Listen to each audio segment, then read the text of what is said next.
Licenciatura en Gestión y Administración de Pymes, Creatividad e Innovación Empresarial. Unidad 1, Actividad 1, la creatividad del ser humano.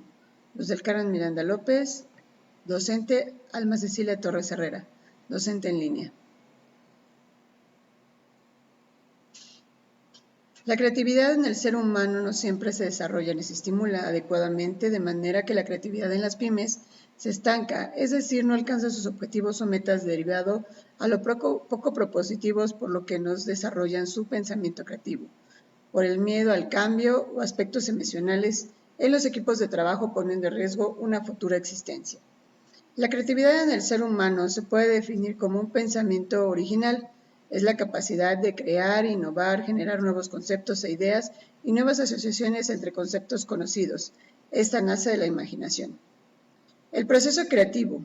En el proceso creativo logra darse después de las actitudes y capacidades que están en juego. En las capacidades humanas encontramos imaginación, capacidad de análisis y síntesis.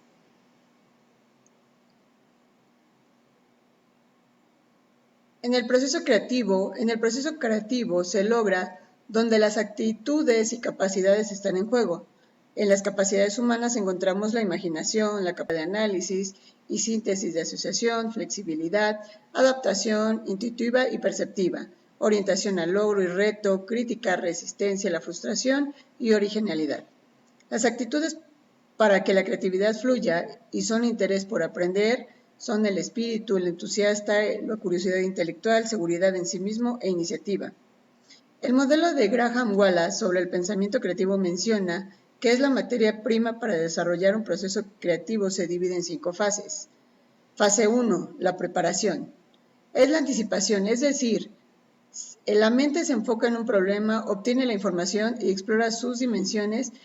En esta se busca la información del problema, así como las barreras del hábito, que no favorecen al pensamiento. Un ejemplo de ello son las empresas que se dedicaron a grabar CDs en algún momento y son las primeras que tendrían que haber realizado el cambio a plataformas digitales. La fase 2 es la incubación. Es la idea de imaginación, se reconoce el pensamiento creativo. En esa fase se trabaja con el inconsciente y ya involucrada la información al problema y por ende encontrar la solución. La fase 3 es la inmersión. Es la creación de las ideas y soluciones donde fluyen las ideas. La fase 4 es la inspiración y la iluminación. En esta fase del subconsciente pasa al consciente. En esta fase se encontrará la luz a la solución del problema. La fase 5 es la validación. La solución se lleva a la operación y se pone en marcha la solución. Así como medición, las ideas que no son ejecutadas solo se quedan en buenos pensamientos. Los bloqueos de la creatividad. Se llama bloqueo cuando el entorno o el pensamiento no es correcto para que las ideas puedan convertirse en proyectos o acciones. Puede ser intentos que son de situaciones personales o externos como relaciones cotidianas. Casa o trabajo. Esto tiene que ver con la idiosincrasia.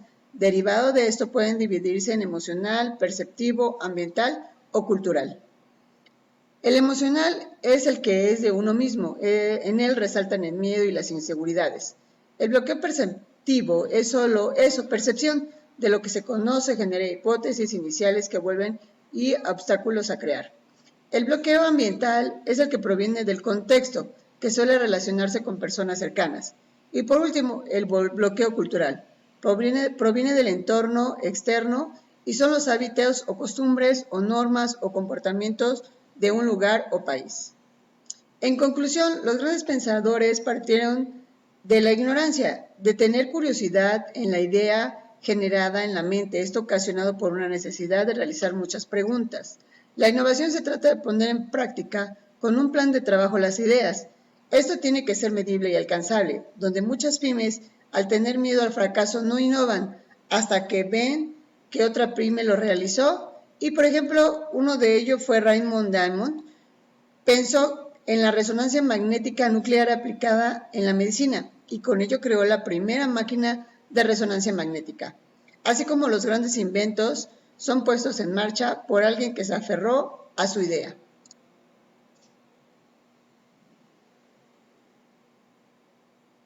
Y ahora...